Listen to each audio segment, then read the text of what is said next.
then kahit maliit na bagay, nagiging mahirap. And of course, we want our family to be strong. Sino ba naman ang magsasabing gusto niya ang kanyang pamilya maging weak? At dahil nga gusto ng mga tao na ang kanilang pamilya ay maging strong, maging stable, sobrang nagpupunyagi ang mga tao para patibayan ang pamilya sa pananalapi. Kaya ang husband and wife ay trabaho, kayod marino, talagang trabaho para lamang ma-stabilize ang finances, because people believe that they want a strong family, and many people equate the strength of the family with the bank book. Sa naipundar, sa pera sa bangko, sa nila, stable tayo, marami tayong pera. And of course, a lot of people naman, aside from money, equate also influence, the social power of the family as a barometer of stability. Pag sinabi nila na ito ang aming iboboto ng maraming tao, o kaya sa kanilang social circle, sa kanilang mga kamag-anak, yung gusto nila silang nasusunod, silang nakapangyayari, sasabihin nila, strong ang family namin. And of course, there are people that strengthen their family through politics. They think that to be strong, the family must have political clout. So therefore, there are families that breed mayors and governors and senators and congressmen and even presidents. So people think that by strengthening their finances and their social influence and their political or corporate power, yung mataas na ang ranggo sa mga kumpanya, then napatibay na nila ang pamilya. Hindi yan masama, hindi masama, pero masama kung yun lamang ang nagiging batayan ng pagiging matibay. There is an area of our lives that is gravely neglected. At yan, maging sa ating mga believers, sa ating mga mananampalataya, ito ay sobrang napapabayaan. Sa pagpapatibay natin sa ating pamilya, nakakalimutan natin yung spiritual strength of the family. Sa mga resources lang ng pamilya, gaano karaming pera ang napupunta sa education ng mga bata to stabilize them educationally and of course socially also, and then later on financially. But how much of our resources go to the strengthening of our spiritual foundations?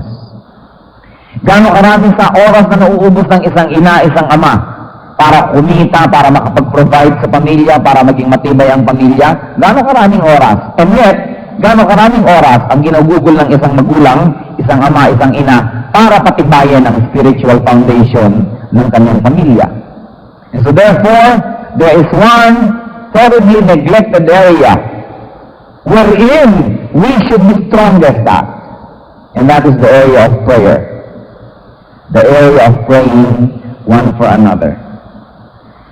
Ang lahat ng mga sugat ng pamilya, lahat ng mga tinatamasang sugat, hirap ng pamilya ay maaari nating matrace sa spiritual failure. A family can be physically strong. A family can be financially strong. A family can be socially strong and politically strong. But if a family is not politically strong, it will fall apart. At sa kabaligtaran naman, kung ang isang pamilya ay financially weak, politically weak, and socially weak, kung siya ay spiritually strong, kaya niyang lampasan ang lahat ng weakness na yun. Napakarami mga pamilya ay matagumpay sa pagpapatibay ng kanilang finances, pero hiwa-hiwalay, nagkakagalit, nagkakagulo, malulungkot din, miserable din ang buhay. Why? Because any amount of success in material, social, or political or corporate levels, pagka walang spiritual foundation, it will get out of hand. Ang mga maraming blessing ay nagiging curse, sapagkat halos lalong yung mayaman mas gumugulo. It's not always true. And it doesn't become true only when there is a spiritual foundation. Gusto natin maging matatag ang mga pamilya natin. Pero ang atin lang inaasahan ng katatagan na yon, karamihan pera. Karamihan, kabuhayan, karunungan. Nakakalimutan natin na mababaliwala ang lahat ng yon kung magkakaroon ng spiritual failure. Mayayaman nga, nagkakahiwa-hiwalay naman. And so therefore, brothers and sisters, tonight we're going to discuss about prayer. The sadly neglected area of our lives, and the sadly neglected area of the foundation over which the family must stand. Our Heavenly Father, we pray that you're going to speak to us in a very simple term. Cut through our hearts, Lord, with your Holy Spirit. Search us. Expose, Lord, through the Holy Spirit, all our weaknesses, so that we can bring them at your feet, repent, and ask for healing. Father, quiet us, still us, minister to us. In Jesus' mighty name we seek you. Amen. Ang pag-uusapan po natin ngayon, mga kapatid, ay hindi mahaba at definitely hindi doktrina ng prayer. Sawang-sawa na tayo dyan. Paulit-ulit na. At kung ang nadidinig natin ay napupuno, ay tutulo na sa tenga natin ang kutakot-takot na doktrina ng prayer. Na ang prayer ay commanded, na ang prayer ay exemplified, na ang prayer ay promised by the Lord to be answered, na ang prayer ay this, ay for that. Alam na natin lahat yun eh. Pero ang mahalaga, ginagawa ba natin? So therefore, do not expect me to talk about any doctrine of prayer now because I don't want to repeat what has always been worn out. Alam na natin yan na dapat tayo mag-pray. Alam na natin na sinasagot ni Lord ang prayer. So hindi na dapat ulitin pa. Families fall apart when they are spiritually broken. Whatever their status of finances is. Basta hindi sila spiritually strong, nagko-collapse ang pamilya. May nagko-collapse na mayaman, may nagko-collapse na mahirap. And so therefore, it is not the economic system that collapses a family, but the lack of a spiritual foundation or the lack of a strong spiritual foundation. Despite financial, social, and political and intellectual strength, if there is no spiritual strength, everything will be wasted. Only spiritual brokenness cause families to fall apart. At yan ay paulit-ulit ko nang sinabi kanina pa. Sa ating ang sinabi, in fact, the stronger the family is, spiritually speaking, mas lalo silang binibigyan ng mga pagsubok, at mas lalo silang naghihirap, at mas lalong kinakalog-kalog at kinahihirapan ng kanilang buhay, lalo silang nagkakapit-kapit at lalo silang nagyayakap-yakap. In fact, habang kinakalog mo ay lalo namang tumitibay ang pamilyang ito dahil spiritually strong. And so it is spiritual strength that is our only defense against all the attacks of the evil one. And you know, the evil one likes to attack the family. Kapag ang pamilya ay nasira na ng kaaway, especially pag nasira na niya ang mag-asawa, napakadali na lahat. Pag ang mag-asawa ay nagkagalit na at nagkakagulo na, napakadali na itong si teenager na babae ay mag-premarital sex at bigla na lang maging pregnant. Na itong si lalaking anak ay mag-drugs o maglasing and ma-involve sa crime. Napakadali na para si wife ay magkaroon ng adulterous relationship at napakadali na para si husband ay maging adulterous din. In other words, para bumali ang trabaho ni Satan in destroying the world, he destroys the family. At para bumali ang destruction ng family, ang kinokonsentratan niya yung mag-asawa. Sapagkat pag yan ang nagkagulo, ang dali na lahat na kasama ng sasabog at bubuho. And so therefore, brothers and sisters, husbands, wives, parents, huwag kalimutan ang spiritual foundation. Kadalasan nga sa pagpapatibay ng financial foundation, doon nagkakagiba-giba yung buong pamilya. Doon nagkakaaway-away, doon nagkakahiwa-hiwalay. Yan ang problema. And so therefore, let's identify the enemy. If you want a strong, a solid, a cohesive, and a happy family, prayer is the best. In fact, the only real solution. Sabi sa Bible, we do not fight with flesh and bones, but with principalities, with powers in the air. Ang pakikipagtunggali natin ay hindi physical, spiritual ito. Akala niyo ba yung mag-asawang nagkakagalit, nagsampalan is a physical problem? No, it is a spiritual problem. But every spiritual reality will have a physical counterpart. Every spiritual reality will express itself in the material world. Kaya ang mag-asawa, pag spiritually magkahiwalay na, magkakaroon na ngayon ng material and physical crude and material and of course a very physical and a very tangible expression na nagkahiwalay na sila. Kaya naroong maghiwalay ng kama, naroong nakatalikod yung isa sa isa, naroong magkaiba ng oras matulog. Meron naman pagka nandun na yung husband niya, plancha ng plancha hanggang alas 2 ng umaga para tulog na yun bago siya mahiga. Dahil there is already a spiritual distance, kasunod na yung physical. Every spiritual truth expresses itself in the material world. Kaya pag nakikita natin yung material problem, symptom lang yon. Ang totoong pinanggagalingan nun, spiritual. Brothers and sisters, everything is spiritual. Hindi mo pwedeng sabihin material, emotional. Hindi. Lahat ay spiritual. Yang batang spiritual issue will always express itself through the material way or through the emotional way and through all of this. Pag may asawang nagkakagalit, kumisan ang pinagkakagalitan lang kung paano hiniwa ang mangga. Sabihin natin, mangga ang pinagkakagalitan. No, that's not the problem. There is a deeper spiritual problem that expresses itself through the petty quarrel. And so therefore, we fail. We fail in strengthening the foundation through prayer. It is through prayer that we strengthen that foundation. Saganang-sagana tayo sa iba't ibang pursuits pero kulang sa spiritual life. Sa spiritual pursuit which is prayer. At mga kapatid, think of your family.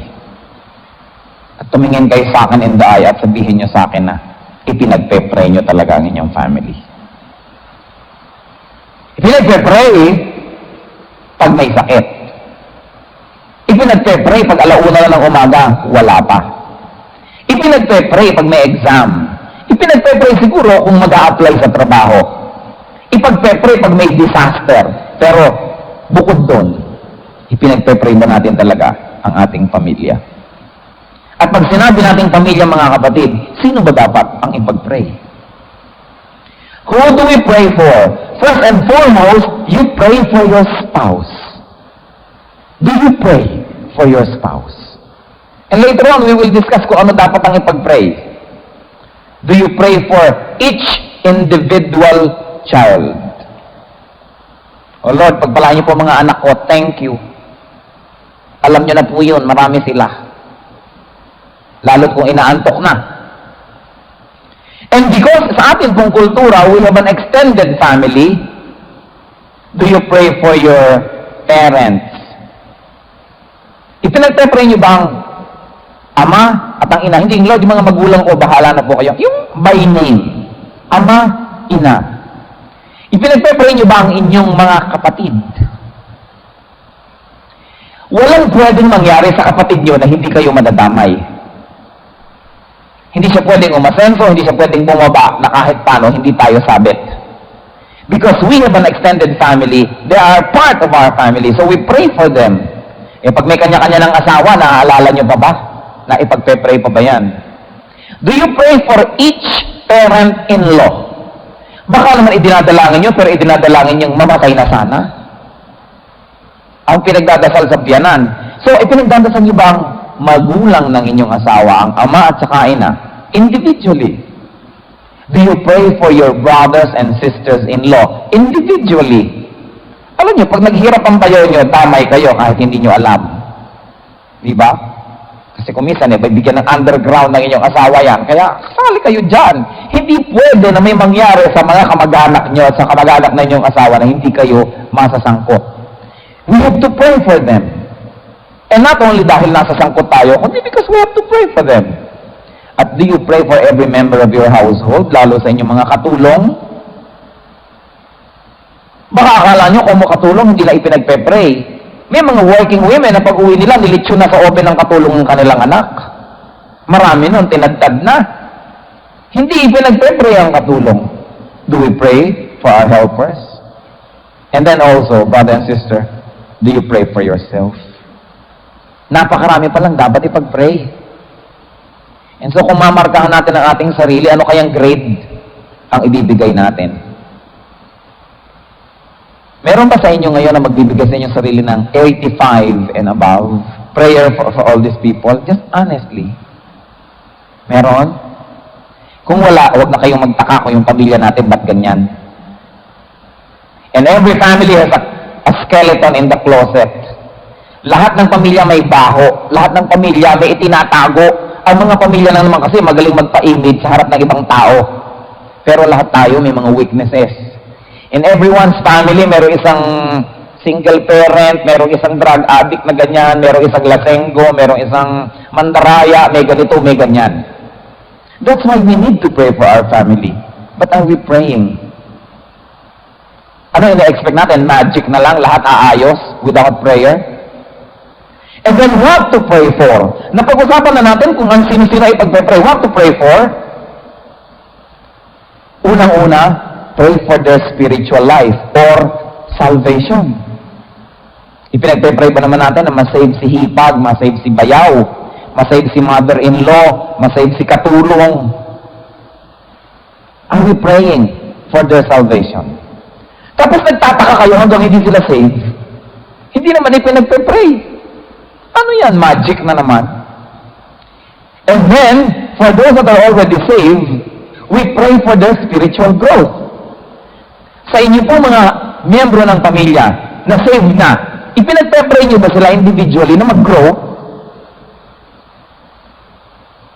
O number one lamang tayong critic, pero hindi natin ipinagpe-pray. He who does not pray for anybody has no right to criticize. We pray first. And then, do we pray for each of these persons' spiritual victory? Araw-araw, ang inyong anak, ang inyong asawa, ang inyong nanay, ang inyong pinsan, ang inyong kapatid, ang inyong bayaw, takot na temptation ang hinaharap. Napakaraming hinaharap na mga trials. Napakaraming hinaharap na danger. Ang inyo lang mga anak na pumapasok sa eskwela, ilang beses pinagmumuntik-muntikan ng masagasaan pagka tumapawid ng kalsada. Nai-imagine niyo po ba mga kapatid, ang isang katorbang danger, ang pamamatid, ang pambubulag, ang pangtulak, ang panglilinlang ni Satanas sa ating lahat. Napaglalabasan ng bahay ng mga miyembro ng bahay, hindi mo na alam kung makababalik tayo ng buhay eh. At sa Metro Manila, pag may sumaksak sa isang sulok, hindi ka na matetrace ng kamag-anak mo. Dahil kung may wallet man, ay dudukutin na rin yung wallet na wala na, hindi na makikita. Nai-imagine nyo ba na napakarami na mga kalagiman na pwedeng mangyari sa isang tao, araw-araw, maski siya tulog. Lalong-lalo naman na napakaraming temptation na hinaharap ng bawat isa. Temptation na maggalit, temptation na magkaroon ng sexual sin, temptation na maging materialistic, temptation na magsinungaling, temptation to do this and to do that. Do we pray for these people's spiritual victory? And then, do we pray for each of these people's, and we mean those who are already believers, do we pray for their ministry and for their service? O baka naman kayo pang sagabal sa ministry ng inyong asawa. Baka kayo pang sagabal sa ministry ng inyong anak, o magulang, o kapatid. But are we praying for their ministry? And so, hindi lang ang pinagpe-pray yung kanyang safety, hindi lang yung kanyang health, hindi lang yung kanyang wealth, hindi lang yung kanyang success. At mga kapatid, hinahamon ko kayo, di ba totoo na yan lang naman ang alam nating ipag-pray kadalasan? Health, wealth, success, and security. In other words, puro materialistic. Kasi yung health is the body. Success pa rin, materialism pa rin yun eh. Safety from all kinds of harm is still materialistic. It concerns the body. So, ipinagpe-pray ba natin yung spiritual side, yung kanyang salvation, o kung saved na, yung kanyang growth, yung kanyang victory, at yung kanyang service? Ang mga prayer natin are very, very selfish and very, very materialistic. Pa-pray-pray pa daw spiritual, pero ang laman pa rin ng prayer, material. It is not bad to pray for those things, but it's bad to pray only for those things. And then how do we pray? So we have discussed whom to pray for and then what to pray for, and how do we pray? First and foremost, we pray alone. But then, we also have to pray with your spouse. Kailangan ma-develop yun. Bihirang mag-asawa ang nagpe-pray together, lalong-lalo kung pareho sila na buko nila at ang isa't isa kung anong mga ugali. Kaya hindi sila magkalakas ng loob to pray with one another. Parang kakilakilabot. Pero pwede sila makipag-pray with other people. Ang solusyon dito, hindi iwasan na mag-pray, kundi iwasan yung mga bagay na nakakapagpatanggal sa inyo ng lakas ng loob to pray together. Kasalanan lang naman yun yung nagbibigay sa atin ng panghihina ng loob para manalangin. And so pray with your spouse. And then sa mga inyo dito ng mga magulang, do you pray with your children? Pray with your children. And then pray with your parents, kung sila yung mga believers na. And then pray with your in-laws.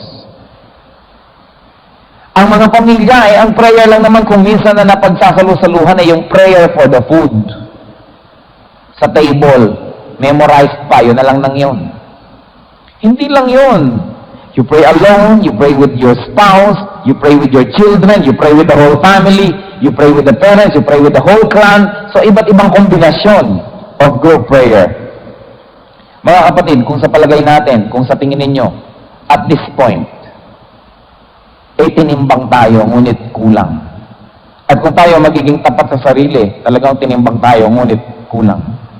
The first thing that I suggest that we do is to repent for our prayerlessness. Repent. And then, decide and then commit to pray more. I'm not saying decide to pray. You pray, I know that. But decide and commit to pray more. Mga ina, ilang oras ang nauubos sa inyo maghapon preparing your family's food? Mula sa pamamalengke, hanggang sa pagtatadtad, hanggang sa pagluluto, hanggang sa paghahain, hanggang sa pagliligpit. Siguro sa isang araw, mag-a-average kayong 4 na oras. Na ipapanalangin ba naman ng membro ng pamilya kahit 50% no, na 2 oras? Haba na ba 2 oras sa pagpe-pray? Bakit ka naman nakakapagtalop ng mga patani at nakakapag-ayos ng mga gulay-gulay ng 30 minutos? When you prepare for the physical nourishment of your family, can you not spare time for the spiritual nourishment of your family as well? At ganon din naman ng mga husbands or the wives who work. At least 8 hours you work to provide for your family. Take mga 2 hours traveling time, so mga 10 hours. 10 hours just to provide for the material needs of your family. And how many hours do you devote to the spiritual well-being of your family? Yes, mahal natin ang ating mga anak, mahalang magulang, mahalang miyembro ng pamilya, pinaglilingkuran. But have you forgotten that prayer is the best service and the best ministry? Siyempre, wala naman, hindi naman maluluto yung bulang lang kung puro prayer. Kailangan ding mamalengke ka at magluto. Hindi natin tinatanggal yun. Pero ang point is, look, nasa ng sense of proportion. Yung sense of proportion. Wala talaga yung spiritual aspect sa space. Wala. Napakaliit, tuldok lang. Kaya ganyan tayo. Puro failure madalas. Hindi nakakalipas ang isang oras na walang failure halos. Yung mga mag-asawang hindi lumilipas ang maghapon na hindi nagsisikmatan. Hindi lumilipas ang isang linggo hindi nagkakalmutan. Hindi lumilipas ang isang buwan na hindi naghahampasan ng piano at aparador. Paano? Kulang. Sasabihin pa ng husband, nagtatrabaho na ako para sa'yo Sabi ng wife, bakit nagtatrabaho din ako para sa'yo? So, naglilingkod sila pero kulang kasi material lang ang paglilingkod. Kaya gano'n na nangyayari. There's a lot of failure, let's be honest. There's a lot of failure. And it's only because there's very little prayer for one another, and there's very little prayer for the right things. And so pray. Decide and commit to pray more. Discipline yourselves to pray more. All of us should do that.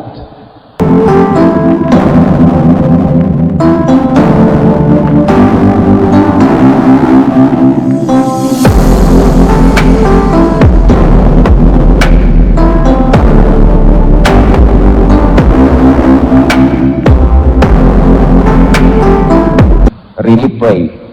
And what do I mean? There are many ways to pray. Pray alone. And brother and sister, gaano po karami sa inyo ang may mga listahan, notebook ng mga pautang? Sino sa inyo may mga listahan ng mga taong dapat ipagdasal? Alam niyo po, napakaganda, and may I suggest that you have a small notebook na kasya sa pocket, kasya sa bag, listahan ng mga dapat ipagdasal. Hindi nyo kaya ipagdasal lahat ng tao, lahat ng araw. Kaya Monday, ipagdadasal ko ang aking asawa at mga anak. Tuesday naman, ang nanay ko at mga kapatid ko. Wednesday, ang mga in-laws ko naman. Thursday, halimbawa, yung mga leaders namin sa church. Friday, yung mga ganito. Saturday, yung mga ganon. At Sunday, yung mga ganyan. Hindi at least paglipas ng isang linggo, natamaan nyo lahat yun. Let's be systematic with our prayer. At nakasakay kayo sa bus, o di ilabas yan, kaysa magmukmuk kayo sa traffic, o ayun, o, Tuesday ngayon, o ipag-pray ang mga taong ito. O bababa na kayo, o di tigil muna doon. Mamaya uli, naghihintay kayo sa mga opisina ng dentista, at ang tagal-tagal maghintay dyan. Mga opisina ng doktor, imbes magbasa ng kung ano-anong mga intriga magazine dyan, hindi ilabasan niyo yung mga prayer notebook at ipag-pray ang mga tao. And then aside from the regular prayer, meron kayong mga ipag-pray na tao na ini-induce ng Holy Spirit na ipag-pray nyo sa araw na yon. Pero it is our obligation to pray for our family. At maliban gawin po natin yan na systematic, wala, hindi na yan mangyayari. Ang ipag-pray nyo lang lagi yung ooperahan bukas, yung nahulog sa hagdan kanina, again yung mga immediate needs, yung mga urgent. And I tell you, urgent things are not always the important things. Pero inaagaw ng urgent ang attention natin from the more important, which is less urgent. Kaya huwag tayo magpadaya. Every step of the way, may deception eh. Kailangan prayer notebooks. Eh pag tinignan nyo ang listahan ng mga may utang, kumisan umiinit ang ulo mo. Eh pagka mga listahan ng mga ipagpe-pray, nakakapagpasarap ng damdamin that we can pray one for another. So I suggest, keep a prayer list.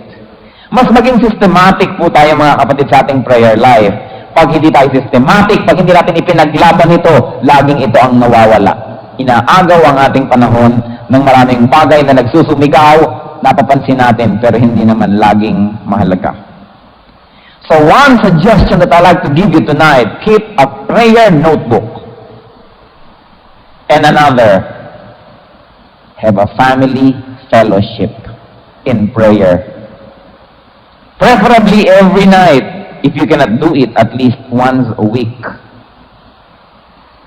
But if you can do it every night, it doesn't have to be very long. Kayo, head of the family, pwede kayo magpa-pray.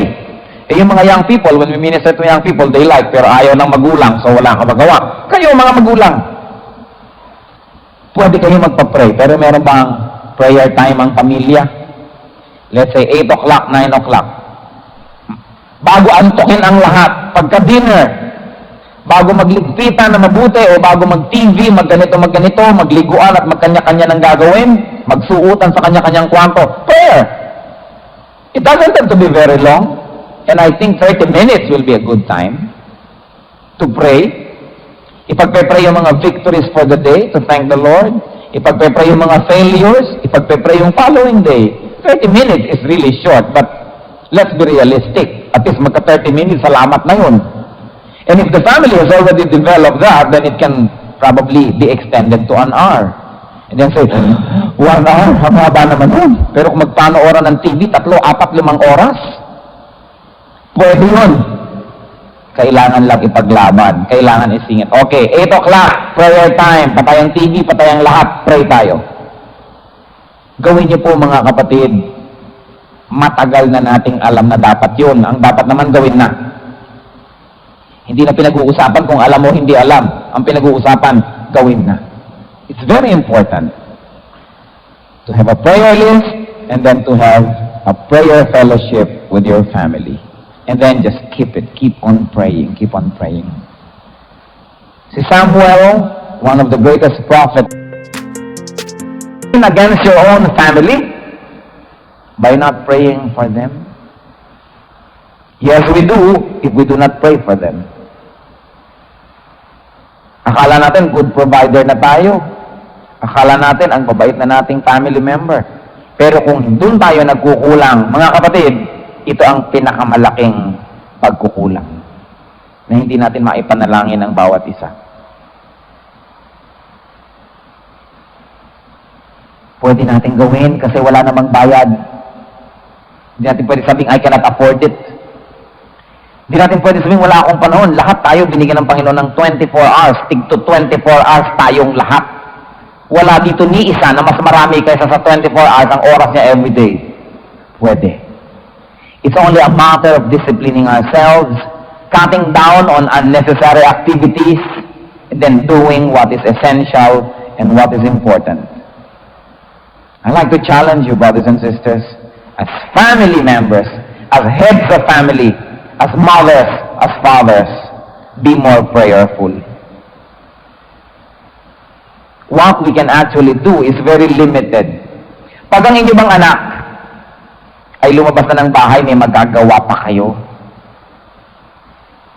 Maipagtatanggol nyo pa ba yan sa mga sasakyan, sa mga drug pushers, sa mga rapists, sa mga murderers? Wala na. Kahit ang inyong asawa ay lumabas ng bahay, may magagawa ba tayo? No, we are very limited. But God is limitless in our spiritual foundations first. If a family has a strong spiritual foundation brought about by prayer, the family can weather all storms. The family will not only survive, but will also grow and bear fruits and be prosperous. Pray for you and pray for your family. Once again, as I have suggested, keep a prayer notebook. And then start, or if you have started, continue a family prayer time. This is the greatest thing that we can do for our family members.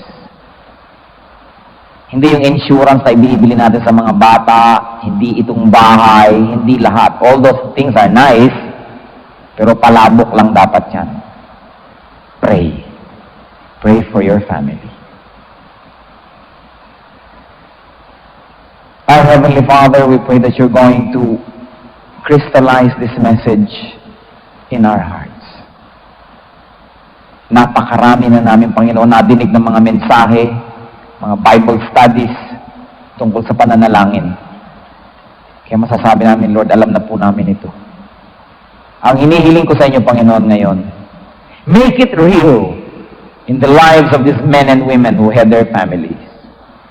That prayer take a central part in their lives.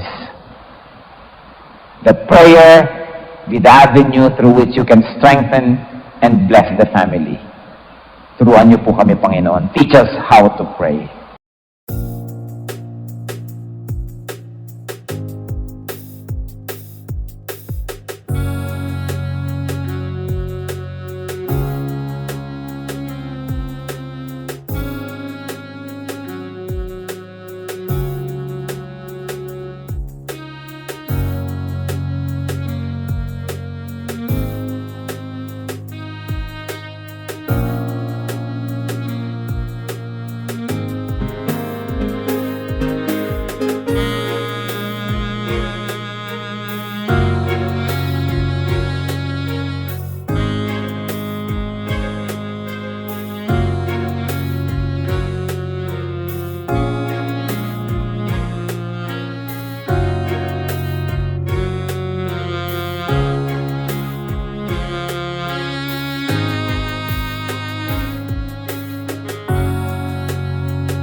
And teach us to pray intensely. At nawa, Panginoon, hindi lamang marinig ang mensaheng ito, maging totoo. May it take fruits in the lives of these men